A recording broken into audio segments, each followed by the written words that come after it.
നമസ്കാരം. മലയൻകീഴ് വീടിനുള്ളിൽ വെടിയുണ്ട പതിച്ച സംഭവം ഏറെ ദുരൂഹതയുണർത്തിയിരുന്നു. മലയൻകീഴ് വിളവൂർക്കൽ ഇന്നലെയായിരുന്നു സംഭവം ഉണ്ടായത്. വീടിന്റെ ഷീറ്റ് തുളച്ചായിരുന്നു വെടിയുണ്ട അകത്ത് പതിച്ചത്. സംഭവ സമയത്ത് വീട്ടുകാർ സ്ഥലത്തുണ്ടായിരുന്നില്ല. സമീപത്തെ ഫയറിംഗ് പരിശീലന കേന്ദ്രത്തിൽ നിന്ന് ലക്ഷ്യം തെറ്റി വെടിയുണ്ട എത്തിയതാകാമെന്നാണ് നിഗമനം.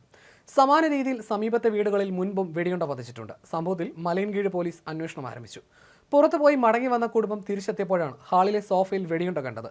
ഇന്നും ഫയറിംഗ് പരിശീലനം നടന്നിരുന്നു. വിളവൂർക്കൽ പൊറ്റയിൽ കാവടിവിളയിൽ ആനന്ദ് കുടുംബവും താമസിക്കുന്ന വാടക വീട്ടിൽ നിന്നാണ് കഴിഞ്ഞ ദിവസം വെടിയുണ്ട കണ്ടെത്തിയത്.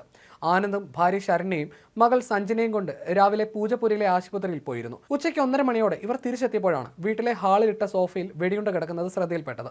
ഷീറ്റിട്ട വീടിന്റെ മേൽക്കൂര തുള വീണ നിലയിലായിരുന്നു. പിന്നാലെ വീട്ടുടമ മലയൻകീഴ് പോലീസിൽ പരാതി നൽകി. ദൂരം കൂടുംതോറും പ്രഹരശേഷി കുറയുമെന്നതാണ് ഏക ആശ്വാസം. വെറും 6 കിലോമീറ്റർ മാത്രമാണ് വീടും ഫയറിംഗ് സ്റ്റേഷനും തമ്മിലുള്ള ദൂരം. വ്യോമപരിധി 2.9 കിലോമീറ്റർ. 10 ഡിഗ്രി ആംഗിളിലെ വെടിവെപ്പ് പരിശീലനം ഉന്നം തെറ്റി സ്ഥലത്തുള്ള വീടുകളിലേക്കാണ് വീഴുന്നത്. കഴിഞ്ഞ ദിവസം വെടിയുണ്ട വീണ വീടിന്റെ 100 മീറ്റർ മാറിയാണ് ഇപ്പോഴും വെടിയുണ്ട വീണിരിക്കുന്നത്.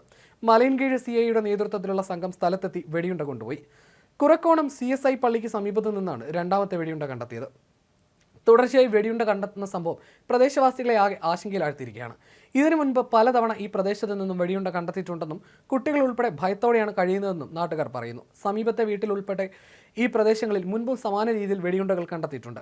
മലയൻകീഴ് മൂക്കുന്നിമല ഫയറിംഗ് സ്റ്റേഷനിൽ നിന്ന് ലക്ഷ്യം തെറ്റിയ വെടിയുണ്ടകൾ മുൻപും പലതവണ ജനവാസ മേഖലകളിൽ പതിച്ചിട്ടുണ്ട്. 2014 വിളവൂർക്കൽ മലയം പുകവലിയൂർക്കോണം ഗ്രീൻ കോട്ടേജിൽ ഓമനയുടെ വയറ്റിൽ വെടിയുണ്ട കൊണ്ട് പരിക്കേറ്റിരുന്നു. കരസേനയിലെയും പോലീസിലെയും ഉദ്യോഗസ്ഥർ സ്ഥലത്തെത്തി ആദ്യഘട്ടത്തിൽ അന്വേഷണം നടത്തിയെങ്കിലും തുടർ നടപടികളൊന്നും ഉണ്ടായില്ല. 2015 മെയ് 9 വിളവൂർക്കൽ സിന്ധു ഭവനിൽ രാമസ്വാമിയുടെ വീട്ടിൽ വെടിയുണ്ട തുളച്ചു കയറിയിരുന്നു. അന്ന് വീടിനുള്ളിൽ കുട്ടികളടക്കം ഒട്ടേറെ പേരുണ്ടായിരുന്നെങ്കിലും തലനാരിഴയ്ക്കാണ് പരിക്കേൽക്കാതെ രക്ഷപ്പെട്ടത്. അന്നും വീട്ടുകാർ പരാതി നൽകിയെങ്കിലും നടപടികളൊന്നും ഉണ്ടായില്ല.